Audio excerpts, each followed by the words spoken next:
Contrato de compra-venta internacional.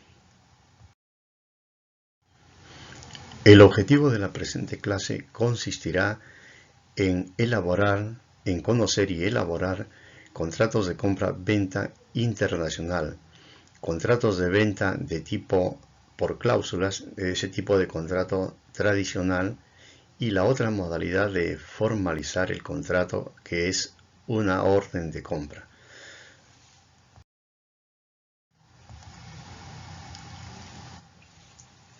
Vamos a empezar definiendo en primer lugar qué cosa es o qué entendemos por un contrato de compra-venta internacional.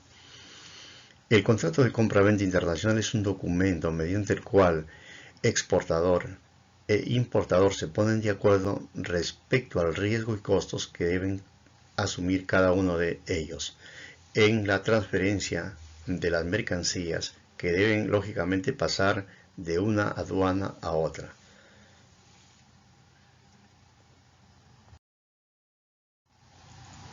Para conocer más acerca del contrato de compra-venta, vamos a mostrarle sobre los dos tipos de contratos que se utilizan normalmente en exportaciones e importaciones.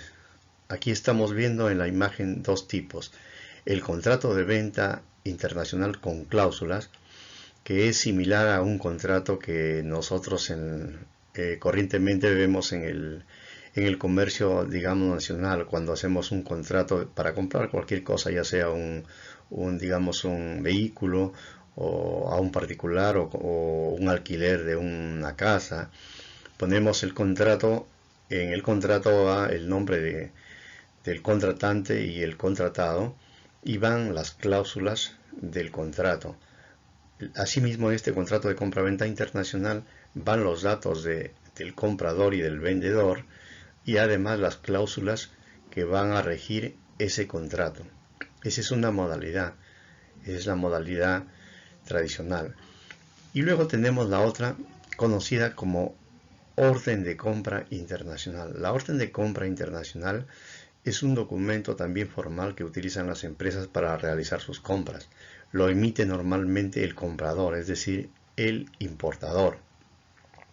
Mientras que en el tipo de contrato A, contrato de compra-venta por cláusulas, lo emiten en conjunto, en coordinación conjunto, ambos, ¿no? Vendedor y comprador se ponen de acuerdo qué cláusulas van a ir, cuáles no, y suscriben mutuamente. En cambio, la orden de compra, el que lo emite solamente es el comprador, es decir, el importador. Pero ojo, también que no lo emite, como vamos a ver más adelante, no lo emite, digamos, de forma autónoma, poniendo sus normas que él cree convenientes, sino esa, digamos, esa orden de compra lo emite en función, digamos, tomando los datos que le había enviado el vendedor a través de una cotización. En la cotización el vendedor le explica el tipo de producto, el precio, la cantidad, etcétera. Entonces el comprador simplemente traslada esos datos y con esa información hace su compra mediante una orden de compra. Bien, entonces esas son las dos modalidades. Vamos a continuar. Vamos a ver primero el contrato de compra-venta internacional mediante cláusulas. ¿Cuáles son las principales cláusulas que se incluyen en un contrato de compra-venta internacional? Aquí le estamos mostrando las principales cláusulas. No son todas porque depende, no hay una fórmula, no hay un contrato, digamos, fijo que diga que estas cláusulas deben ir. Pero las que estamos mostrando son las principales que no deberían faltar. Por ejemplo, en un contrato de compra-venta tiene que ponerse, no ponemos ya los datos de los que suscriben el contrato porque es obvio, solamente ponemos las cláusulas. En las cláusulas ponemos el objeto del contrato, es decir, la mercancía, lo que se va a comercializar, el objeto de ese contrato. Luego tenemos el precio de venta unitario y el total también de la mercancía, materia del presente contrato. Luego las condiciones de pago. Cómo serán las condiciones de pago en cuanto al, digamos, a si va a ser al contado o a crédito y qué tipo de medio se va a utilizar. Medio de pago. El cuarto, la condición de entrega de la mercancía. Según el ICOTER, ¿qué ICOTER han acordado la entrega? ¿Cómo va a ser? Va a ser en, digamos, FOB, en términos FOB, en términos CIF, en términos DPU, etcétera, según el término, el ICOTER que hayan acordado ambos. Sobre el tiempo de entrega también, ¿qué tiempo aproximado será la entrega? Ya sea, ahí es variable. El tiempo de entrega puede ser la fecha del embarque o calculando un tiempo aproximado de entrega hasta que llegue la mercancía al comprador. También una cláusula que dice la forma de entrega. La forma de entrega se refiere a de qué manera la mercancía va a ir envasada y embalada, cómo se va a entregar esa mercancía. Sobre los documentos. Aquí en los documentos se debe especificar qué documentos debe entregar el vendedor al comprador. Junto con la mercancía, qué documentos debe adjuntar. Eso lo vamos a ver dentro del desarrollo. Luego, sobre la resolución del contrato. En qué momento el contrato puede desecharse y, digamos, darse por anulado cuando alguna de las partes incumple, ¿no? Alguna de las cláusulas. Luego tenemos también la legislación aplicable. Ahí se tiene que poner en el contrato, en caso de un litigio, a qué leyes van a, digamos, a qué tribunales irán, al del país del comprador o del importador. Lógicamente que cada uno querrá que sea en su país, pero a las finales, si no hay un acuerdo, pueden elegir otro, por ejemplo. Pueden elegir a lo mejor la corte, ¿no? La corte de la Cámara de Comercio Internacional. Es la corte de arbitraje que hace de árbitro para decidir en caso de un litigio que tengan comprador y vendedor.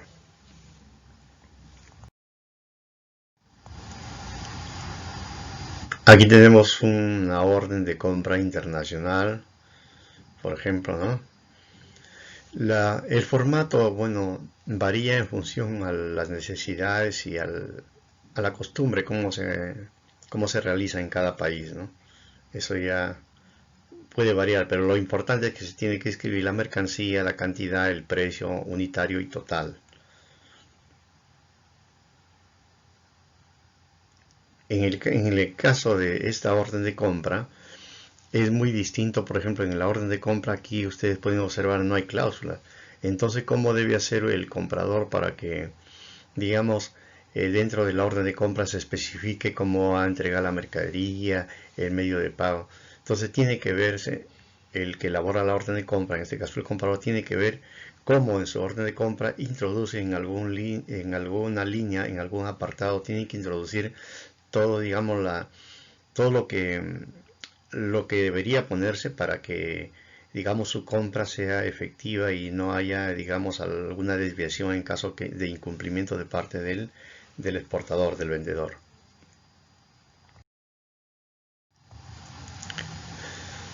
Vamos a ver más o menos cómo se concreta una compra, un contrato de compra-venta, ¿no? Y eso tenemos que verlo dentro del proceso de compra-venta.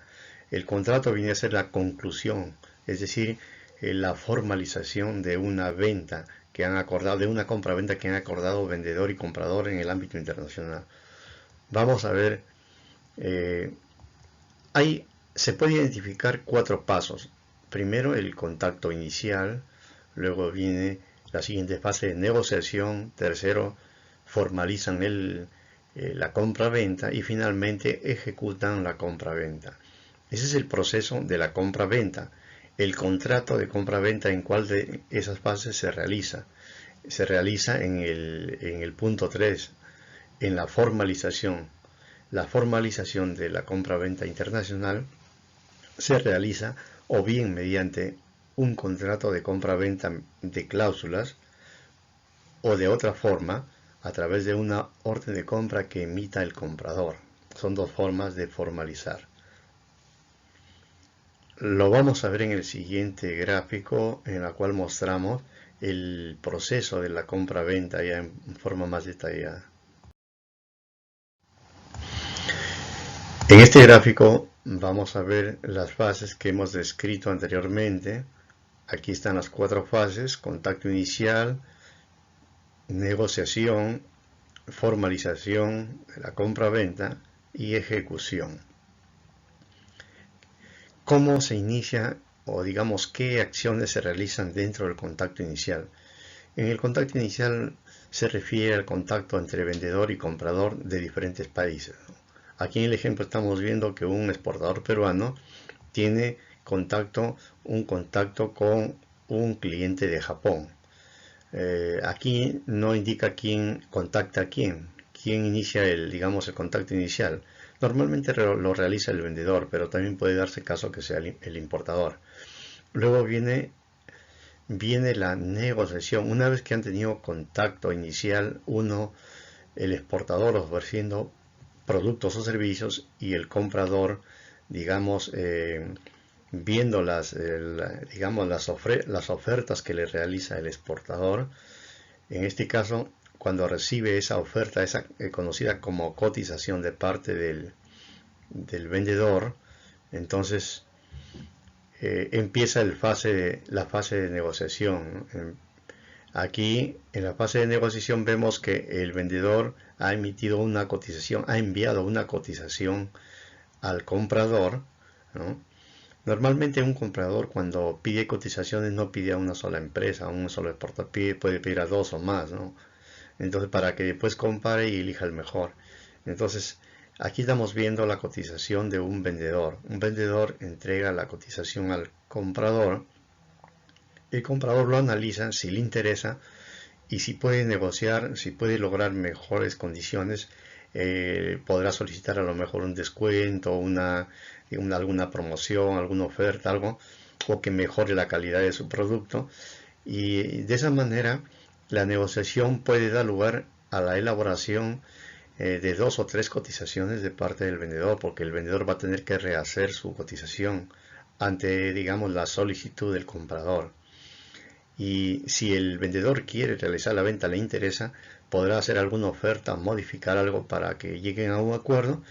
Y si finalmente llegan a un acuerdo, que puede ser en una segunda cotización o en una tercera, no lo sabemos, pero supongamos que lleguen ya en una segunda cotización a quedar de acuerdo ambos, entonces pasan a la siguiente fase, ya han acordado, entonces están de acuerdo entonces con lo que ofrece el vendedor y con lo que el comprador está dispuesto a pagar y a recibir ese producto.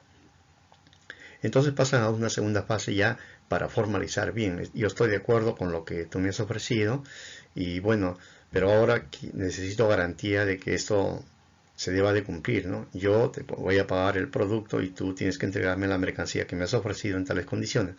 Entonces tienen que pasar a una fase de formalización, porque una compra-venta no puede quedar de palabra ya. Entonces prepara y yo te cancelo cuando lo tiene listo el producto. Así no se trabaja en el ámbito internacional, porque primero tiene que haber un acuerdo formal, inclusive hay veces hasta se pide adelanto también de pago, ¿no? Entonces la tercera fase es la formalización, en la cual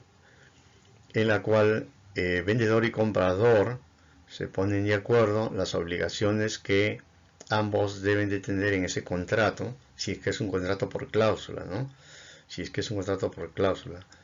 Ahora, si es que no hacen un contrato por cláusulas donde ambos suscriben y firman, y lo pueden hacer por vía internet porque es a nivel de un país a otro, entonces podría ser que la otra forma de formalizar, como hemos visto, es mediante una orden de compra. En este caso, solamente lo emite el comprador. Y el vendedor pareciera que no participa, pero sí, el vendedor ya participó porque ha enviado en su cotización, ha enviado lo que él exige.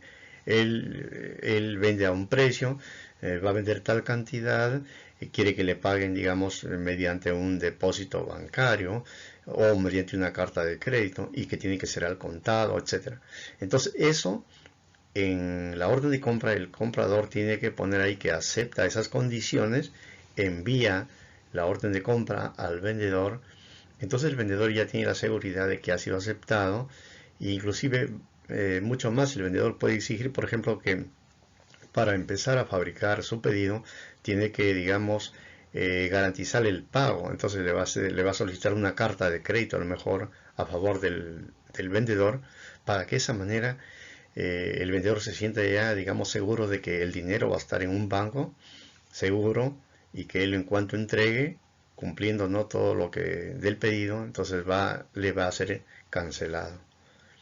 Entonces tenemos el tercer paso, que es la formalización. Suscriben un contrato o si no una orden de compra, es opcional cualquiera de las dos de ellas, y luego pasan a la última etapa ya en la compra-venta, donde ya es la ejecución o cumplimiento, ¿no?, de lo que han acordado. El exportador entrega las mercancías y los documentos y de acuerdo a como han sido acordados, y el importador, su responsabilidad consiste, ¿no?, en recibir las mercancías y pagar lo que ha sido acordado, de acuerdo a cómo ha sido acordado. Entonces hemos visto cómo funciona el contrato de compra-venta dentro de un proceso de negociación de compra-venta internacional.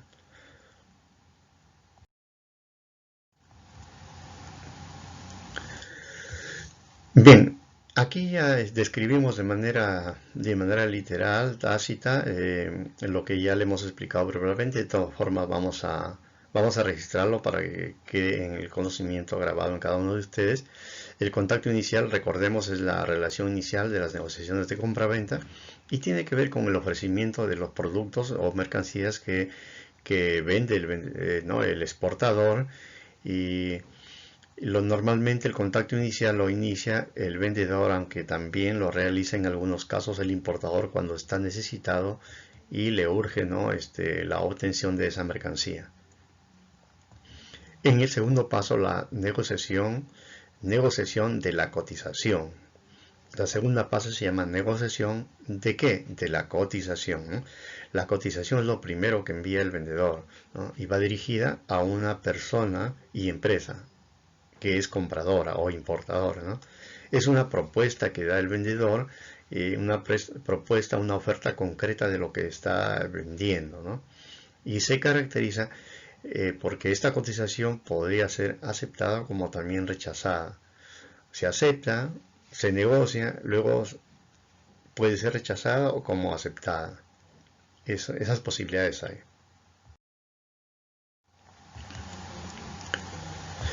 Luego viene la formalización de la compra-venta, que ya lo hemos visto en el gráfico, que puede ser mediante dos formas, ¿no? Mediante el contrato de compra-venta o mediante una orden de compra. Una vez que ha sido aceptada por ambas partes la cotización, luego de haber negociado, se debe formalizar de manera escrita. Y la formalización de la compra-venta se concreta mediante la suscripción de un contrato de compra-venta internacional entre comprador y vendedor. ¿Y cómo suscriben ese contrato? Por medio del internet, a través del correo electrónico, se puede enviar, ¿no?, el contrato de compra-venta con sus cláusulas para que cada uno de ellos lo regrese, ¿no?, firmado y con un sello de la empresa, y cada uno tiene así su copia. Y finalmente, una vez que han formalizado, viene ya la ejecución de la compra-venta. En la ejecución de la compra-venta, el vendedor y comprador deben cumplir con lo siguiente. Obligaciones del vendedor o exportador. Debe entregar el producto de acuerdo a una conformidad física y una conformidad legal. Conformidad física significa entregar la mercancía físicamente como él ha dado a la muestra, ya sea por, digamos, por online, ¿no?, virtualmente, o si lo ha enviado físicamente a través de un courier internacional. De acuerdo a cómo ha ofrecido el producto con esas características, tiene que entregar el producto, y también con una conformidad legal. La conformidad legal de un producto está dado por los documentos que acompañan a dicha mercancía.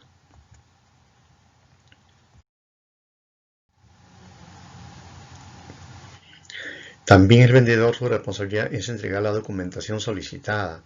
La documentación normalmente básica que se solicita de parte del comprador al vendedor son la factura comercial, el conocimiento de embarque, ¿no?, o packing, el conocimiento de embarque, que puede ser, dependiendo si es un transporte aéreo, será el Air Bill. Si es por vía terrestre, ese conocimiento de embarque se llama carta aporte, y si es por vía marítima se llama Bill of Lading. Entonces, el vendedor tiene que entregar la factura comercial, conocimiento de embarque, packing list o lista de empaque, la póliza de seguro y el certificado de origen. Ese es opcional dependiendo si le han solicitado. Y las obligaciones del comprador o importador serían pagar el precio, cuánto debe pagar, el precio que han acordado en el contrato, cómo pagar, también según el plazo y el medio de pago que han definido en el contrato de compra-venta o en la orden de compra.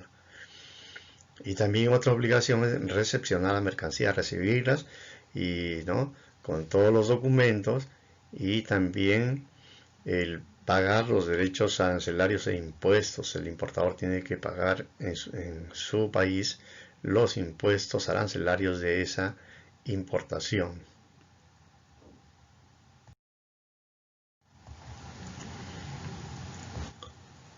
Base legal de la compra-venta internacional. La compra-venta internacional tiene una base legal y eso lo tenemos en la Convención de las Naciones Unidas y la compra-venta internacional. Y tenemos otra base legal importante también, que son los Incoterms. Si bien es cierto que los Incoterms no es una ley, sino es una norma de la Cámara de Comercio Internacional, pero se utiliza de manera habitual en el comercio internacional, por tanto es casi como una ley. Es como una ley. Es, digamos, de uso continuo, es una costumbre internacional. Vamos a ver, por ejemplo, cuáles son los argumentos, cuál es la base legal de cada uno de ellos. La Convención de las Naciones Unidas y la compra-venta internacional. El Perú es miembro de las Naciones Unidas y también suscribió, digamos, en el Convenio de Viena, en Austria, que establece una serie de reglas uniformes aplicables a los países contratantes, aun cuando no ha sido expresamente pactada en el contrato. El Perú es miembro de las Naciones Unidas y ratificó esa convención en el año 99. Por tanto, el Perú forma parte de esa convención y todas las operaciones comerciales que realiza con algún país miembro de esta convención, entonces tiene que ser cumplido en base a esta norma.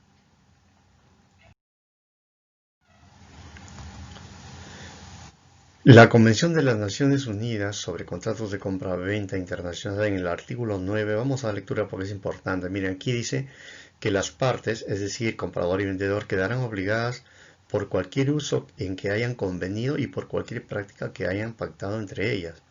Salvo acuerdo contrario, se considera que las partes han hecho tácitamente aplicable al contrato o a su formación un uso del que tenían o debían haber tenido conocimiento, y que en el comercio internacionalmente sea ampliamente conocido y observado por las partes en los contratos del mismo tipo en el tráfico mercantil de que se trate.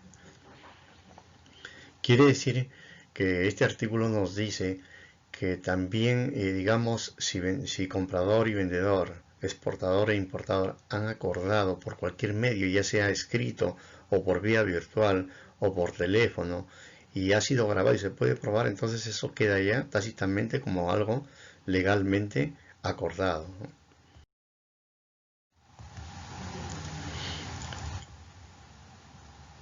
La Convención de las Naciones Unidas también se le conoce como Convenio de Viena, porque ahí en Viena fue suscrito dicho contrato.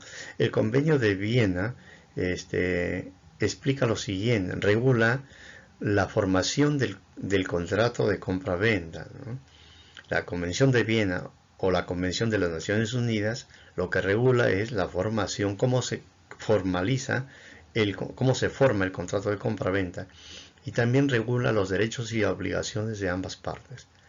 Pero el Convenio de Viena no regula la validez del contrato y sus estipulaciones. Tampoco regula la transferencia de la propiedad y tampoco regula las compras de consumidores finales. Es decir, una compra, por ejemplo, que puede ser una persona mediante, digamos, mediante una compra online de otro país. Eso no regula, ¿no? Porque compra un consumidor final, eso no regula el Convenio de Viena o la Convención de las Naciones Unidas de compra-venta. El contrato puede realizarse de manera presencial o a distancia. Ya lo hemos visto en el artículo 9, en la lámina anterior. Los contratos de compra-venta pueden regularse por las leyes de uno de los países intervenientes o también por la Convención de Viena. Quiere decir que la legislación aplicable en caso de un litigio puede utilizarse cualquier ley de uno de los países.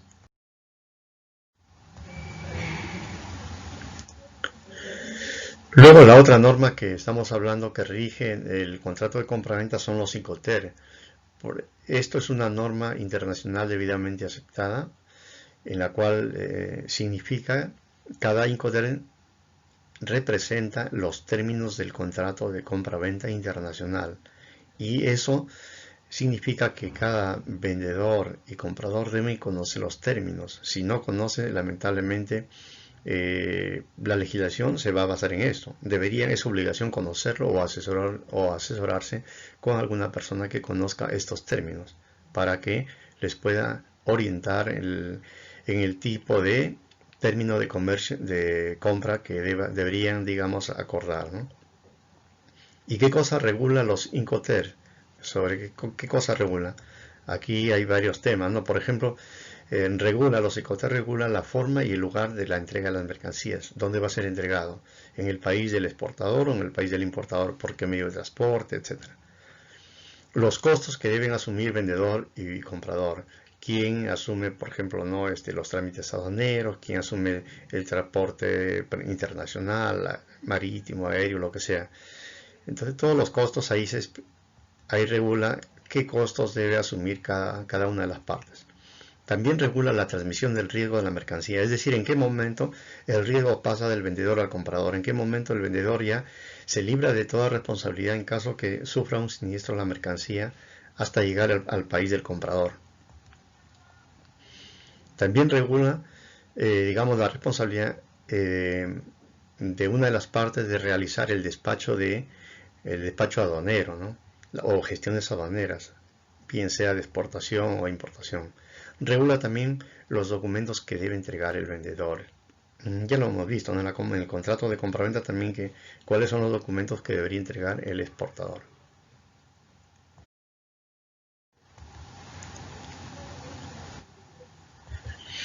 Y aquí vamos a recordar, en esta lámina vamos a recordar, porque este es un tema que ya hemos visto, los Incoterms. Sin embargo, vamos a recordar que los Incoterms son 11, los Incoterms actual, en la cual vemos que los 4 primeros Incoterms que estamos viendo es de uso exclusivamente marítimo, mientras que los 5 restantes se utilizan para cualquier modo de transporte. Y hemos llegado prácticamente a la parte final, y ahora en la parte de las prácticas de autoevaluación vamos a tratar de cumplir con el objetivo de la clase. El objetivo de esta clase es que usted conozca digamos, las cláusulas y pueda redactar un contrato de compra-venta internacional, ya sea mediante un contrato con cláusulas o mediante una orden de compra. En la práctica de esta clase, en las prácticas, usted va a redactar un contrato de compra-venta internacional con cláusulas. Usted va a simular que es el exportador, es decir, el vendedor, y luego, en el otro caso, usted va a simular ahora que usted es el importador, es el comprador, y va a emitir una orden de compra internacional. En ambos casos se le va a proporcionar una cotización, que la cotización normalmente lo envía o lo remite, lo hace el exportador. En base a la cotización, usted va a redactar cada uno de estos documentos para formalizar un contrato de compra-venta internacional. Ahí están las indicaciones. Bien, entonces eso es todo por hoy día. Suerte y nos vemos.